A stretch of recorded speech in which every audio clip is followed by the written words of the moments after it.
Bienvenidos al segundo video de SQL Server desde Galapps.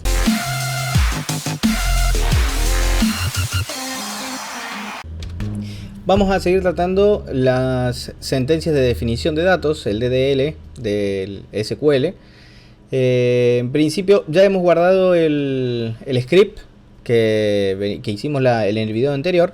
Lo que está señalado en verde es lo que se ha guardado, lo que está en amarillo acá al costado es lo que todavía no se guardó. Vamos a seguir con la sentencia más usual en el DDL, que es el create table.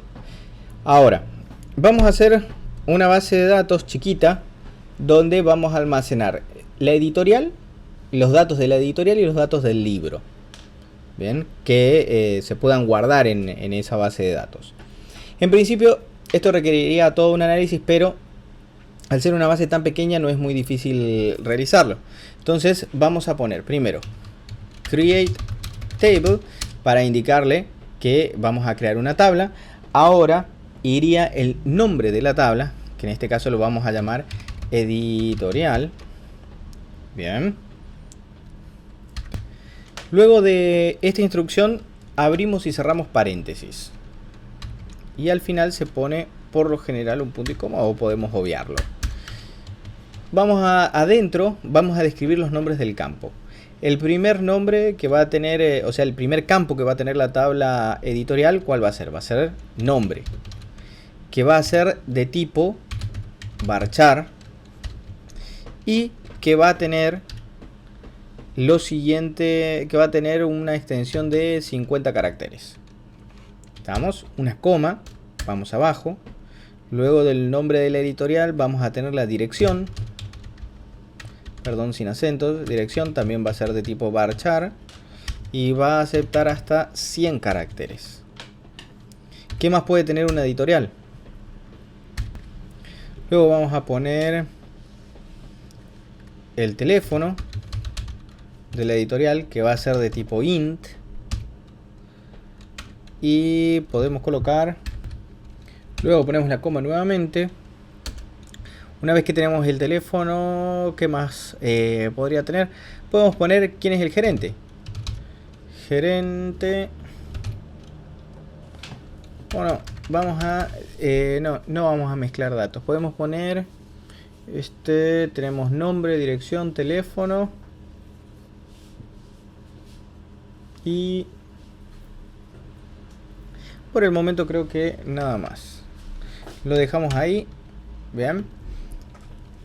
Sin la última coma. Y pueden ver acá los tipos de datos. El varchar, el int. Los tipos de datos definen qué tipo de datos va a recibir el campo. Por ejemplo, el campo teléfono solamente va a recibir enteros. ¿Estamos?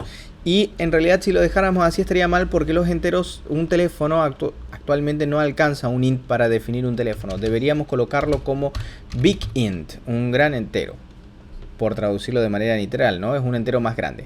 Ahora, con respecto a los tipos de datos, pueden ir directamente a Google y buscar aquí en el Google tipos de datos en SQL Server. Dice, el primer resultado es esta página donde tienen explicado los tipos de datos. Tienen las categorías de tipos de datos. Tenemos 4 categorías importantes: los números exactos, los números aproximados, fecha y hora y las cadenas de caracteres. Luego tenemos cadenas de caracteres Unicode, cadenas binarias y otros tipos de datos. Los más usados son estos primeros 4 que aparecen aquí. Dentro de los números exactos tenemos el big int, el numeric, el bit, el small int, el decimal, small money, el int, el teeny int y el money. ¿En qué se diferencian cada uno de ellos? Pueden ir haciendo clic en los links y verificar. En números aproximados tenemos el float y el real. En fecha y hora tenemos el date, datetime to, datetime, datetime offset, small datetime y time. Cadenas de caracteres tenemos el char, el varchar y el text. Yo les sugeriría que vayan leyendo los tipos de datos, digamos, qué son cada uno y hasta dónde abarcan, porque es importante al momento de realizar una base de datos. Es decir, si pudiéramos almacenar el teléfono en un int sería lo más adecuado, porque ocupa menos espacio en memoria. Tendríamos una base de datos más liviana, sobre todo cuando tenemos que optimizar la base de datos. Pero actualmente los números de teléfono requieren sí o sí un big int. ¿Cuál es la diferencia? Por ejemplo, podrías decirles acá, que tengo anotado, entre un int y un big int. Un int, para poder decir eso más precisamente, un int acepta entre 2147 millones, ahí estaría, 483.648 hasta la misma cifra pero en positivo, 2.147.483.648. Ahora, un big int acepta entre 2 elevado a la 63 en negativo hasta 2 elevado a la 63 en positivo. ¿Está? Son todo, yo les sugeriría que los lean porque son todo, como el número que acepta es tan grande que no, digamos, no se puede poner ahí, o sea, se puede poner pero quedaría muy poco legible, lo expresan en potencia de base 2. ¿Está? Entonces, yo les sugeriría ir leyendo, ir viendo los tipos de datos. Nosotros vamos a utilizar los tipos de datos más comunes, pero realmente hay que leer un poco y hay que sentarse a aprender los tipos de datos, qué contienen, qué límites tienen y demás para poder optimizar nuestra base de datos de la manera más correcta. Por lo general, las primeras 4 categorías de tipos de datos son las que más van a usar en cualquier base de datos que realicen, pero no obstante pueden llegar a necesitar en algún caso especial almacenar algún otro tipo de datos, y de todas formas, aunque los más comunes sean los que se utilicen más, deben conocer los límites de cada uno de ellos. Vamos a terminar este ejercicio. Como vemos acá colocamos un varchar y le decimos que tiene 50 caracteres de longitud, es decir, pueden ingresar un nombre que tenga hasta 50 caracteres, incluyendo espacios. Tenemos la dirección que acepta 100, el teléfono que es un big int, y ahora deberíamos definir la clave primaria que va a identificar a la editorial y la clave foránea si es que la tuviera. En este caso no tenemos. Vamos a crear una clave primaria aquí. Vamos a poner como el campo va a ser ID, va a ser de tipo int y vamos a utilizar una instrucción que se llama identity. Y le vamos a decir que va a comenzar en 1 y se va a incrementar en 1. Y ponemos una coma. ¿Qué quiere decir esto? Este va a ser el campo identificatorio. Va a ser el ID, el que lo va a identificar, por el que lo vamos a obtener. O sea, va a ser el primer campo del registro y que va a identificar el registro 1, el registro 2, el registro 3. Por lo general, siempre el ID es un número un entero que va aumentando de 1 en 1. Por lo general. A veces, cuando tenemos que registrar personas, es mejor poner como clave primaria el DNI de esa persona para obtener ese registro. Pero por lo general se utiliza un ID. O se utilizan los dos, un ID y el DNI. Porque también la clave primaria puede ser un conjunto de campos. Ahora, la instrucción identity, o mejor dicho, la propiedad identity, ¿qué es lo que dice? Que este campo, primero, identity nos dice que el campo no puede ser nulo.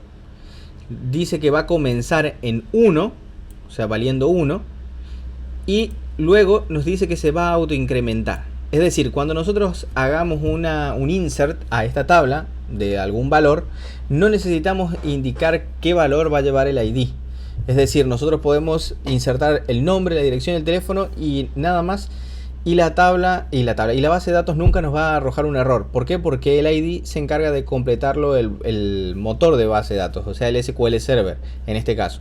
Se encarga de ir, incrementándolo. Es decir, el primer registro que insertemos le va a asignar el 1, porque le dijimos que empieza con 1. Y al segundo registro le va a insertar el 2, porque dijimos que se incrementa en 1. Entonces, cada registro lo va a ir incrementando en 1. Y ese es un campo de autocompletado. Eso quiere decir el identity. Se autocompleta, es el motor de la base de datos quien le asigna el valor a ese campo de acuerdo a la instrucción que le dimos acá. ¿Tá? Entonces vamos a poner el campo ID como la clave primaria. Vamos a poner primero Vamos a crear una constraint. Vamos a ponerle un nombre, que en este caso yo siempre las claves primarias le pongo PK por primary key.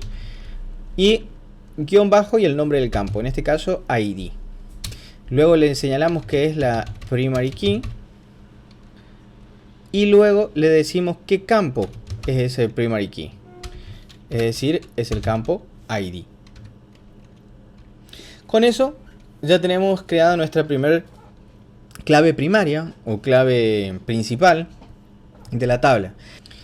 Con el constraint estamos obligando a que la clave primaria tenga este nombre. O sea, esta clave primaria, o sea, este campo es la clave primaria, pero tiene este nombre. Es como que le asignamos un apodo. Esto no lo suelen utilizar muchos. Sí se ve bastante en bases de datos relacionales para mantener sobre todo la integridad referencial de la base de datos. Es decir, para que no se puedan reemplazar claves primarias o foráneas de manera libre, o sea, solamente por sobreescribirlas, sino que esto nos obliga a mantener la clave primaria, y en caso de que se eliminara, por ejemplo, y está relacionado en otra tabla, o quisiéramos eliminar o cambiar esa clave primaria, y hay otra tabla que está relacionada con esta, por ejemplo, la tabla editorial, y a la que hace referencia, mejor dicho, que esa tabla secundaria hace referencia a la tabla primaria que es editorial, no pudiéramos eliminarla sin antes eliminar la constraint, o sea, sin eliminar esa restricción. Esa es la palabra, es una restricción que le estamos asignando a la base de datos, estamos restringiendo esa clave primaria. Por el momento lo aprendamos así, es la forma, digamos, más completa de crear una tabla y de crear la clave primaria, pero les vuelvo a repetir, no es muy usual que todos la utilicen por las restricciones que crea luego, digamos, más adelante cuando la base de datos se hace más grande y por ahí hay que cambiar cosas. Las constraints nos restringen mucho los cambios que podemos hacerle a las claves primarias y las claves foráneas. Por el momento, este va a ser nuestro primer ejemplo y vamos a ejecutarlo. Lo pintamos porque de lo contrario, si lo ejecutáramos así, se ejecuta todo el script. Entonces lo que vamos a hacer es pintarlo y ejecutamos solo esa parte seleccionada. Vamos a ejecutar y nos dice que se completó satisfactoriamente. Ahora vamos acá a la parte tabla, refrescamos y a ver, perdón, estaba seleccionada otra base de datos. Estaba seleccionado librería, acá arriba no lo vi. Tenemos que seleccionar tutorial. Seleccionamos. Ejecutamos. Nos dice que se creó satisfactoriamente. Ahora seleccionamos nuestra base de datos. Y le apretamos refrescar. El botoncito este que está aquí arriba. Vamos a la tabla y ahí tenemos ya nuestra primer tabla, que es la tabla editorial, que si la desplegamos tenemos todas estas carpetitas. Vamos a columns, que serían los campos, las columnas son los campos, y nos dice que el campo ID es una clave primaria, por eso se muestra con esta llavecita. Nos dice que es primary key, que es de tipo int y que no puede ser nula. ¿Por qué? Porque la definimos como identity. El nombre es un varchar de 50 que puede ser nulo, lo pusimos. La dirección es varchar 50 que puede ser nulo. Y el teléfono es un big int que puede ser nulo. Lo que podríamos hacer acá luego es modificar eso, que ya lo vamos a hacer en ejercicios posteriores, para que el nombre no pueda ser nulo y la dirección tampoco. Por el momento lo dejamos así y seguimos en el siguiente video.